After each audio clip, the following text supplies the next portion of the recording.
sesuai NPM 208110023. Saya mahasiswa Fakultas Psikologi Universitas Islam Riau akan menjelaskan tentang memori. Pengertian memori menurut Chaplin 2002 yaitu fungsi yang terlibat dalam proses mengenang masa lalu, keseluruhan pengalaman masa lalu yang diingat kembali, dan pengalaman khas yang paling diingat. Dari ketiga pengertian tersebut, maka memori disimpulkan sebagai fungsi, pengalaman, atau informasi dan spesifikasi. Memori melibatkan apa yang dilihat dan dialami dengan merekamnya.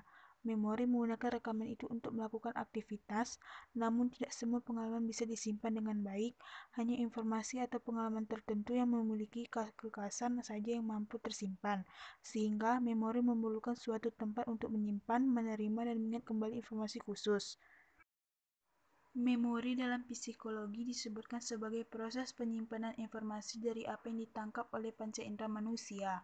Hal-hal berupa gambaran dari penglihatan, penciuman, pendengaran, dan apa yang dirasakan akan dipersepsikan lalu disimpan di dalam otak. Memori bersifat sementara ataupun permanen. Memori juga bisa terlupakan atau bisa juga dipanggil kembali di saat dibutuhkan. Peranan sistem saraf pusat dalam menghantarkan informasi bersifat sensorik merupakan sistem kerja yang utama.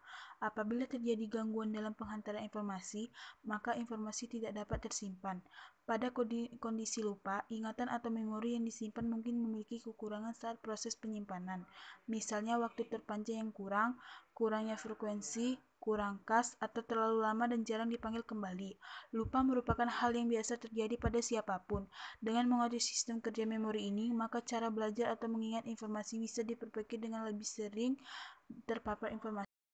Apa yang dilihat atau dialami akan dipersepsikan pada individu dan hal-hal tersebut dimasukkan ke dalam jiwa, kemudian disimpan di ingatan. Pada suatu ingatan itu bisa diambil kembali. Proses mengingat informasi ada 3 tahap, yaitu memasukkan informasi, encoding, penyimpanan storage, dan mengingat retrieval stage.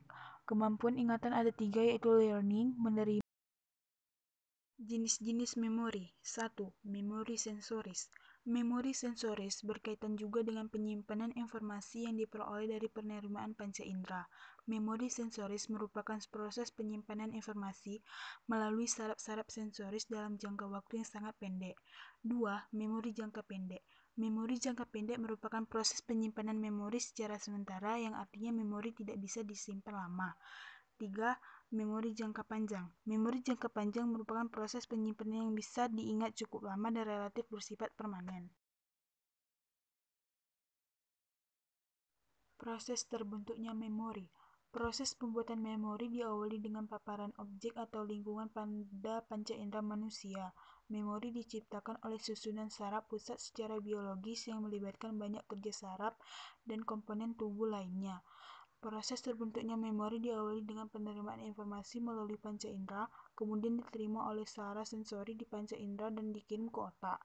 Otak mempersepsikan informasi kemudian disimpan pada memori jangka pendek atau waktu yang sebentar sekitar 1 menit.